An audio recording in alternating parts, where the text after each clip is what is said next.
Bienvenue, imprudent mortel. Cette année, la Pâque chrétienne, la Pâque juive et même le Ramadan tombent ensemble tous en même temps. Ça n'arrive qu'une fois toutes les 33 ans. Et à propos de Pâques, saviez-vous qu'il y avait un temps où l'on prétendait qu'il était dangereux pour les jeunes enfants de se promener et que cela a conduit à l'une des pires vagues d'intolérance de l'histoire de l'humanité?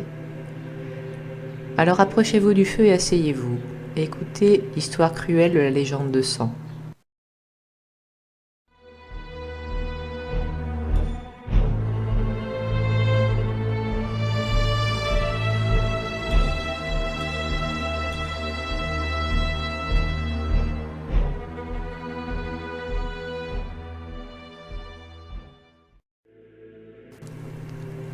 Les faits que je vais rapporter tiennent plutôt de l'historique, mais sont basés sur une légende. Entendez par là que les vagues de persécution dont il va être question étaient fondées en revanche sur des faits qui n'existaient pas, mais qui étaient persistants dans la population et qui, disons-le, n'étaient pas appétissants. Et évitez d'écouter la description si vous êtes à table. Alors qu'est-ce que la légende de sang ? Eh bien, c'est une rumeur insistante selon laquelle certains groupes religieux enlèveraient de jeunes enfants et feraient des sacrifices humains pour mêler leur sang à certains aliments. Et là vous me dites, oui, c'est des choses qui ont existé, mais chez les Aztèques par exemple. C'est exact. Et cela semblait si terrible d'ailleurs à leurs envahisseurs qu'ils ont vu une justification pour soumettre les nations autochtones d'Amérique du Sud.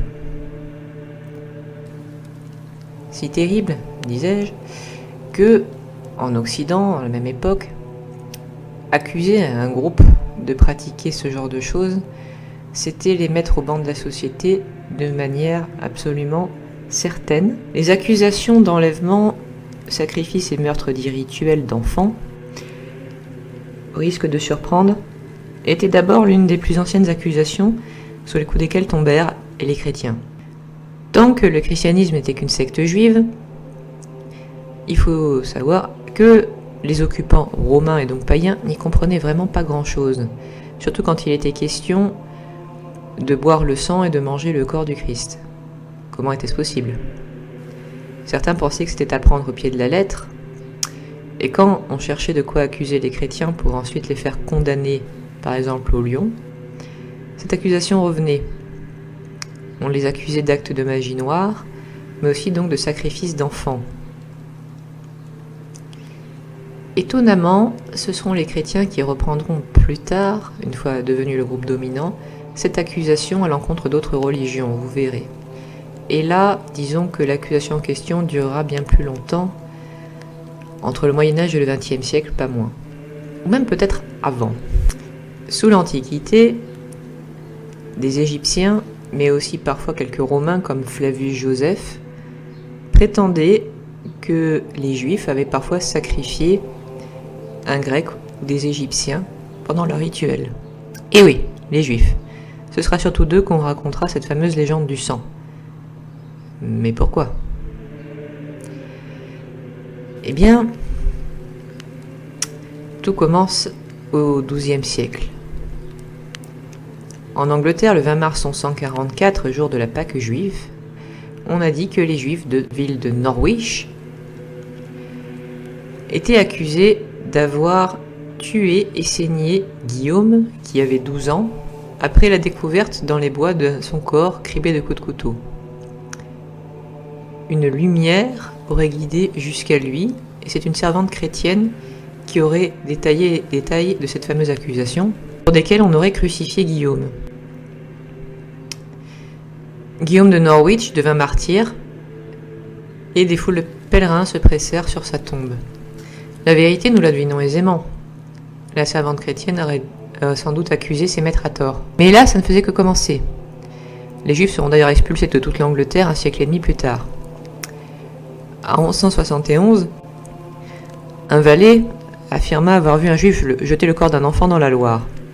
On n'a retrouvé aucun corps. Mais ça n'empêcha absolument pas de brûler vifs 38 juifs. Oui, une accusation apparemment suffisait. Le 27 mars 1247, pendant la Semaine Sainte, une petite chrétienne est trouvée morte à Valréas en Provence. C'est terrible bien sûr, oui, mais ça pouvait être n'importe qui l'aurait tué, me direz-vous. Oui, seulement voilà, il y avait des juifs dans le coin. Et à chaque fois, ce fut pareil. On fit brûler la totalité de la communauté locale. Il fallut l'intervention du pape Innocent IV pour arrêter les frais. À chaque fois, c'est à peu près la même chose. Quand on découvrait de jeunes enfants morts, probablement victimes de pédophiles, en tout cas de tueurs d'enfants, s'il y avait des juifs dans les parages, on en déduisait que c'était eux, surtout si c'était l'époque de la Pâque juive. Puis, l'enfant accédait au statut de martyr et était vénéré. En 1250, il y aurait le petit Domenico d'Edval. Et c'était une lumière s'échappant de son tombeau qui aurait permis qu'on découvre le crime. Il y a aussi beaucoup d'interventions du surnaturel. On dit qu'il y a des lumières, des miracles divers qui permettent de confondre les assassins. En 1255, il y aurait eu Saint-Hugues de Lincoln en Grande-Bretagne. Et en France, Richard de Pontoise. Le culte de ce jeune martyr, entre guillemets, aurait eu d'ailleurs tant de succès que les Anglais, pendant la guerre de 100 ans, auraient volé sa tête et l'auraient ramené en Grande-Bretagne en guise de relique. Le reste du corps de Richard de Pontoise était alors enterré au cimetière des Innocents disparus depuis. En 1267, c'est une fillette de 7 ans qui est découverte à Pforzheim. Étonnant d'ailleurs parce que souvent les victimes de meurtres rituels étaient plutôt des garçons. Quand les juifs du coin sont conduits devant le corps de la petite fille, du sang commence à couler de ses blessures. C'est un miracle qu'on appelle la crutention et qui était fondé sur la croyance selon laquelle le sang des blessures d'une victime de meurtre saignait forcément en présence de l'assassin. Ça, je demande à voir si on conduit les suspects à la morgue aujourd'hui. L'âge moyen des victimes était souvent entre 3 et une douzaine d'années, mais en 1287 à Oberfessel en Allemagne, Werner, lui, avait 16 ans. On prétend encore une fois que son cadavre émettait un rayonnement. Les juifs d'Oberwesel et des localités voisines seront sévèrement persécutés entre 1286 et 1289. L'empereur Rodolphe Ier, toutefois, finira par accorder leur protection et brûler le corps de Werner. Il sera vénéré sous le nom de Saint Vernier jusqu'au XIXe siècle.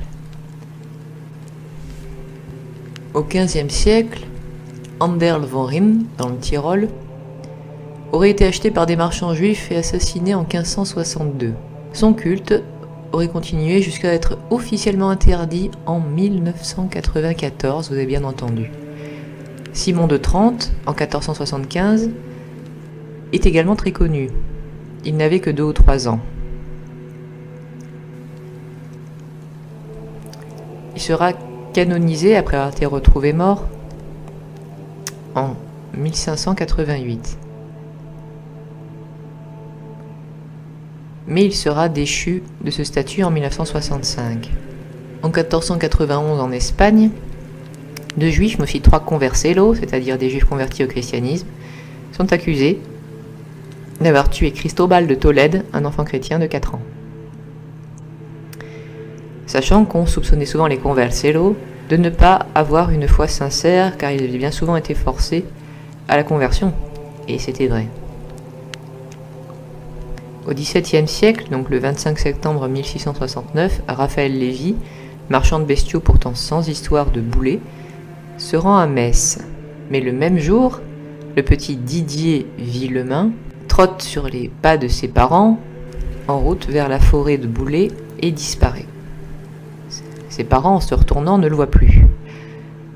On a vite accusé Raphaël Lévy de l'avoir enlevé. Très vite, les contradictions apparaissent. L'enfant était vivant à 15 heures, alors que Lévy était déjà sur le chemin du retour de Metz. La couleur de son cheval n'est pas celle décrite par ceux qui l'accusent, mais rien n'y fait.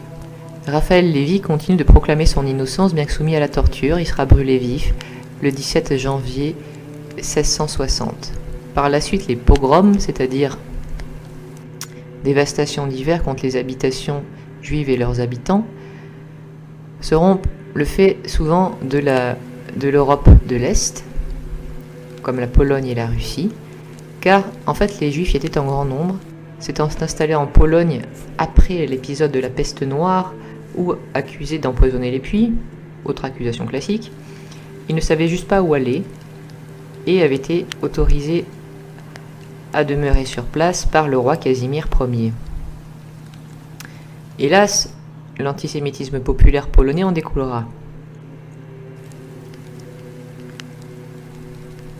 J'ajouterai, dans les accusations classiques, que la profanation d'hosties était fréquente. Je ne saurais plus dire la date, mais un juif fut par exemple condamné au bûcher pour avoir, je cite, bouilli Dieu. Qu'avait-il donc fait?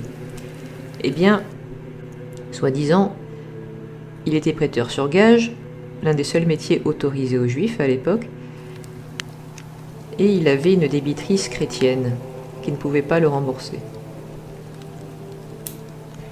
Il lui aurait donc demandé en remboursement une hostie consacrée, et une fois qu'il l'aurait eu entre les mains, aurait cherché à la jeter dans une casserole pour voir ce que cela donnerait.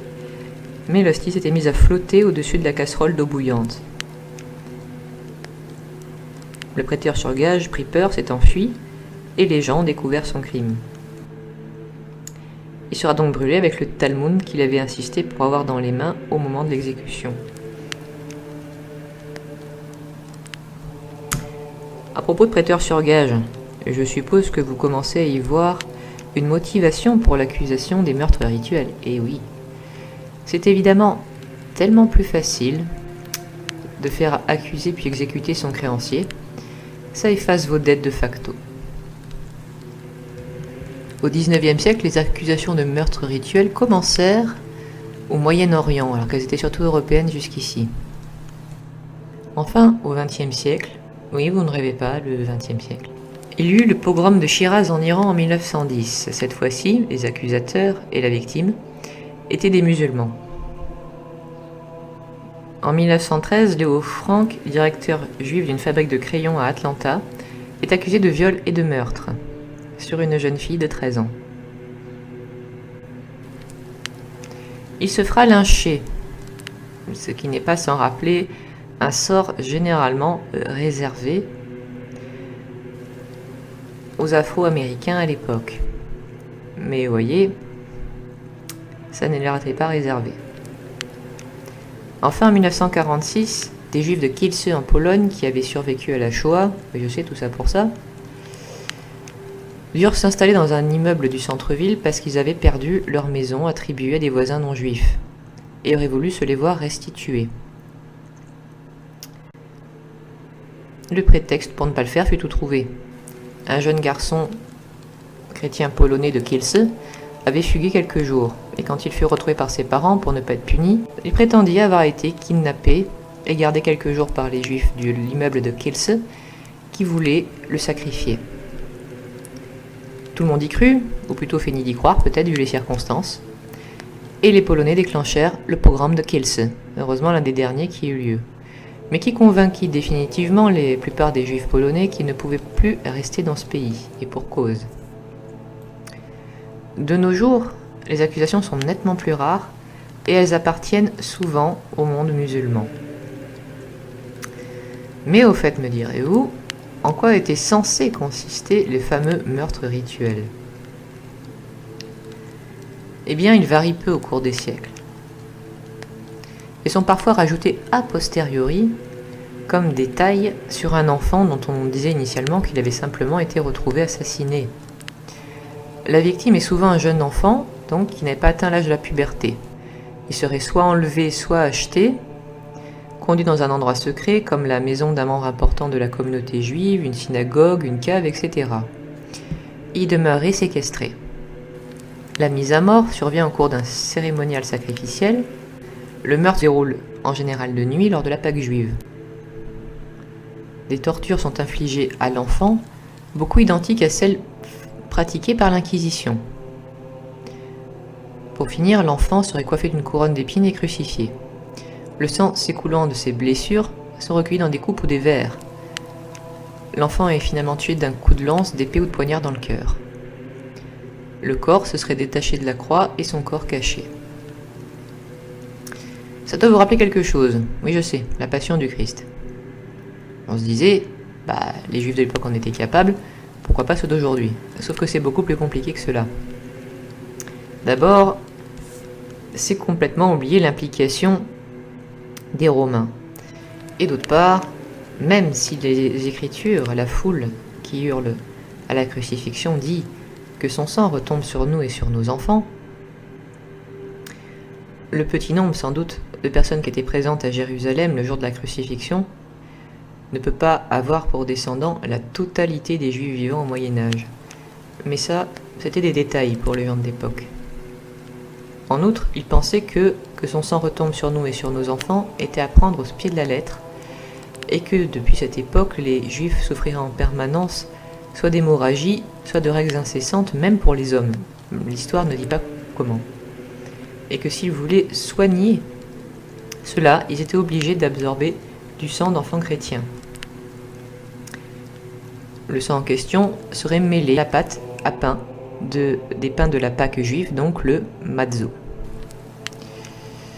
Est-il bien nécessaire de signaler que si, comme je l'ai dit, on a effectivement retrouvé des enfants assassinés,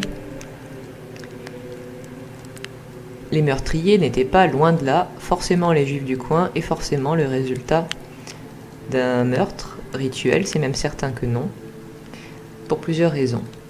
La première, c'est que si les sacrifices étaient courants sous l'Antiquité, la religion juive était la première à avoir condamné le sacrifice humain.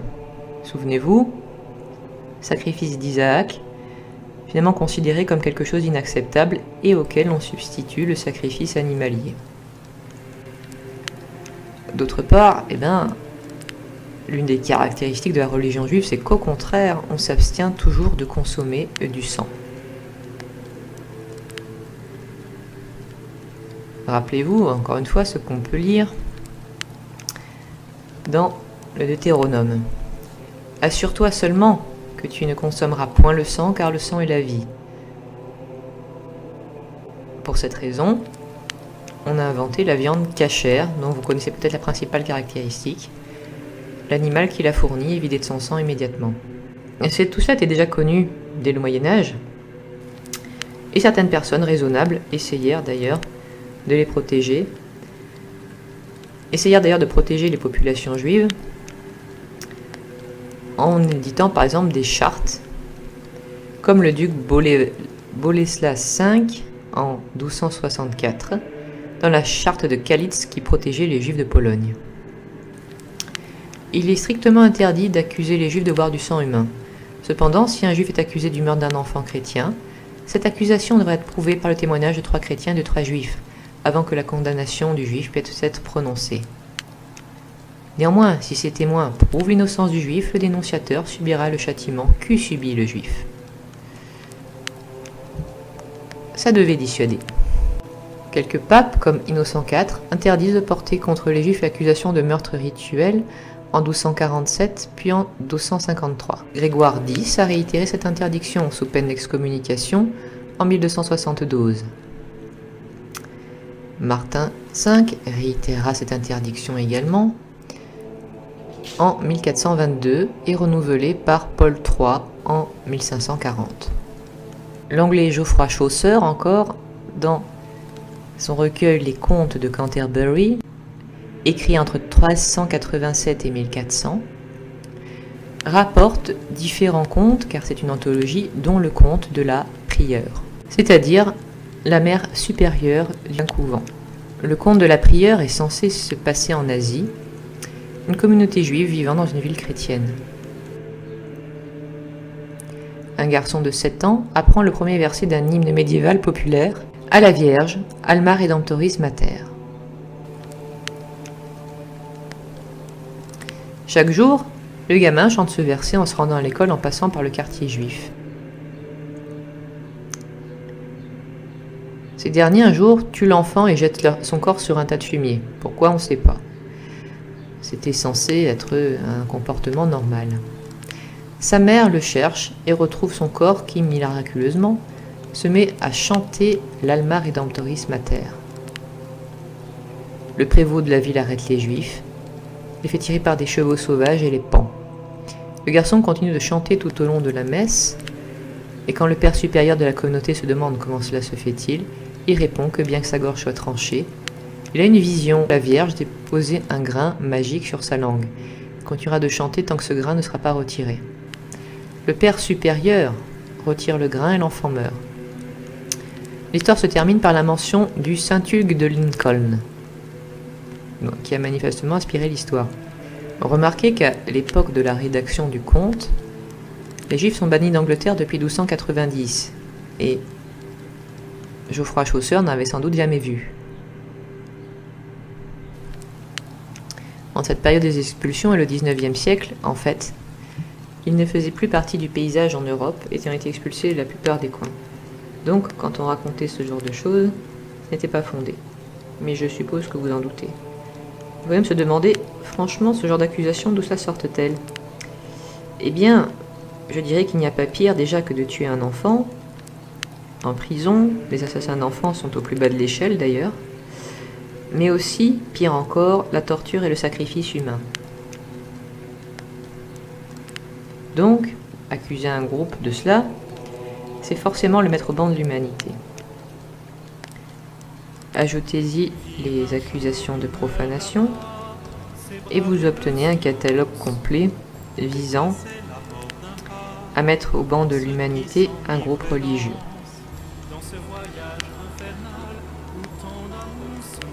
La suite, vous la connaissez, avec les persécutions montées à leur plus haut degré au milieu du XXe siècle, et nous montrant jusqu'où peut aller le poison de l'intolérance. Alors joyeuse Pâques à tout le monde, et n'oubliez pas, imprudent mortel, c'est l'intolérance bien plus que les soi-disant accusations de meurtre qui peuvent tuer vos enfants. J'espère que cette histoire vous aura intéressé et vous donne rendez-vous la semaine prochaine. Si vous voulez me soutenir, voyez le lien en description de Utip et Tipeee. N'oubliez pas de vous abonner, de mettre un pouce bleu, de commenter et de regarder sous votre lit avant d'éteindre la lumière. Au revoir, imprudent mortel. Peut-on un jour apprendre à pardonner?